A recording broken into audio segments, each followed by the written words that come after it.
आपण पाहत आहोत जनकार्य न्यूज, जनतेच्या न्याय हक्कासाठी लढणारं एकमेव न्यूज चॅनल जनकार्य न्यूज। मिंचे येथील सहकारी संस्थेच्या प्रकरणात बेमुदत धरणे आंदोलन, लेखी कारवाई व स्वतंत्र लेखापरीक्षक नेमण्याची ठाम मागणी। गोरगरिबांचे पैसे परत मिळाल्याशिवाय आंदोलन थांबणार नाही, शिवाजीराव आवळे यांचा इशारा। मिंचे येथील श्री महालक्ष्मी भटकी जमात शेळी मेंढी पालन व उत्पादक सहकारी संस्था मर्यादित मिंचे या संस्थेमध्ये गोरगरीब गुंतवणूकदारांचे कष्टाचे पैसे अडकून पडल्याच्या आरोपावरून बंडखोर सेना पक्षाच्या वतीने जिल्हाधिकारी कार्यालयासमोर सुरू असलेल्या बेमुदत धरणे आंदोलनाचा आज दुसरा दिवस होता।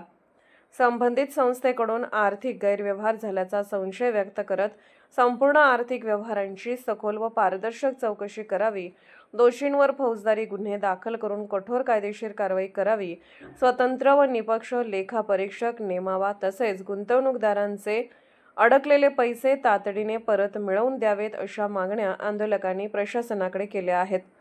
दरम्यान काल सहाय्यक निबंधक प्रदीप मालगावे यांनी आंदोलनस्थळी भेट देऊन तात्काळ कारवाई करण्याचे मौखिक आश्वासन दिले। मात्र केवळ तोंडी आश्वासन ग्राह्य धरले जाणार नसून प्रशासनाने कारवाईबाबत ठोस लेखी हमी द्यावी अशी स्पष्ट भूमिका आंदोलकांनी घेतली।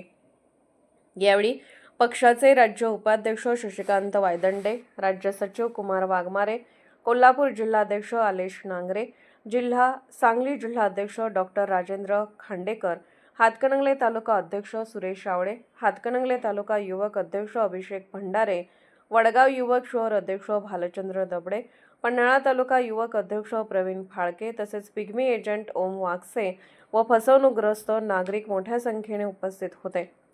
गोरगरिबांच्या कष्टाच्या पैशाशी कोणालाही खेळू देणार नाही, जोपर्यंत गुंतवणूकदारांचे पैसे परत मिळत नाहीत आणि दोषींवर ठोस कारवाई होत नाही तोपर्यंत आंदोलन मागे घेतले जाणार नाही, असा इशारा बंडखोर सेना पक्षाचे संस्थापक अध्यक्ष शिवाजीराव आवळे यांनी दिला।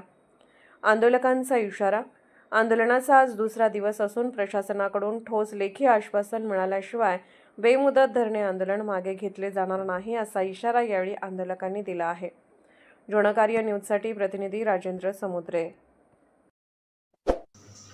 जनकार्य न्यूजला लाईक करा, शेअर करा आणि सबस्क्राईब करा।